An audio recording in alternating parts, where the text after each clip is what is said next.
Bonjour et bienvenue en BTS Travaux publics, c'est Monsieur Kezak qui vous parle. Objectif de ce premier tuto, découvrir l'état d'esprit du logiciel Mensura.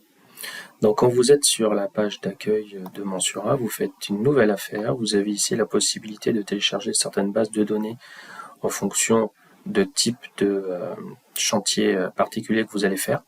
Pour l'instant, on va rester sans modèle et on va démarrer. Le premier onglet qui s'ouvre automatiquement, c'est l'onglet DAO.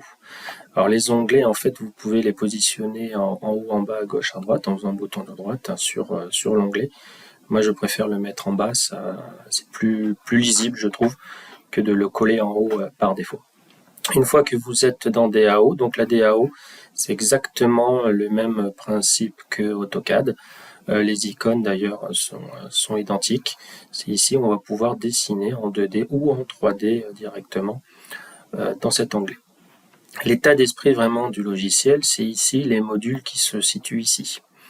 Vous allez avoir plusieurs casquettes différentes en fonction du métier que vous réalisez en termes de production sur un chantier. Donc le module dessin qui est déjà ouvert DAO. Le module topographie, on va avoir beaucoup d'éléments nous permettant d'implanter ou de trouver les éléments d'implantation pour n'importe quel type d'ouvrage. Ensuite, un traitement de nuages de points. La première étape, on va dire, qu'il faut réaliser dans tous les cas, qui est la réalisation du MNT, du modèle numérique de terrain, qui est la map, si vous préférez, sur laquelle on va pouvoir travailler. Ensuite, la surface projet, c'est là où vous allez saisir l'ensemble des surfaces et leur donner des propriétés, à la fois d'épaisseur de matériaux, mais aussi de profondeur, pour avoir des terrassements. Ensuite, l'assainissement. On va pouvoir saisir tout le type d'assainissement EUEP. Les réseaux divers, on va avoir toutes les tranchées communes, tous les différents types de réseaux secs. Module de drainage, module DQE, projet linéaire qui est un module qu'on voit plus en fin de première année BTS sur la route, vraiment, les projets profil en long, profil en travers de route. Un module Carrefour, un module rendu 3D qui est toujours intéressant pour se contrôler, voir certaines erreurs, et un module profil. On peut donc ouvrir différents modules. À chaque fois, vous voyez que la barre de tâches ici, le menu, le ruban va changer et va proposer différentes possibilités en fonction bien sûr du module. Ce qu'il faut aussi comprendre, c'est que chaque module est en liaison avec les autres, c'est-à-dire que quelque chose qui va être dessiné ici peut apparaître ici et qu'on peut lancer une commande dans un module, la finir dans un autre module.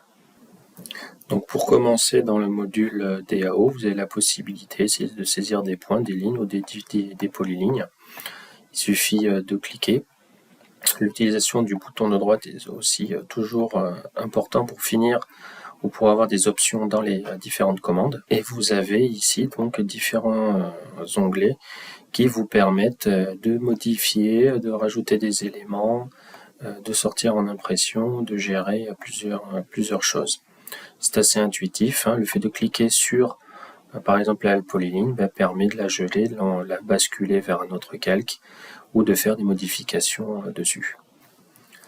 Le mode de sélection est aussi intéressant puisque si vous sélectionnez de gauche à droite, vous voyez que ça fait un carré bleu et vous ne pouvez prendre que les éléments qui sont à l'intérieur, alors que si vous sélectionnez de droite à gauche, vous sélectionnez la totalité de ce qui est coupé par la sélection. Donc là, je sélectionne rien. Là, je sélectionne la totalité. Si je veux faire tout sélectionner de gauche à droite, il faut prendre la totalité. Ça peut être intéressant dans certains documents. Vous avez ensuite ici beaucoup de choses intéressantes comme la possibilité de passer de 2D en 3D quand vous dessinez.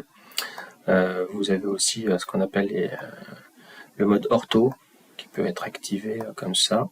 Différentes options, notamment la plus importante qui est celle-ci, qui vont être les accroches-objets qu'on retrouve par défaut aussi à droite.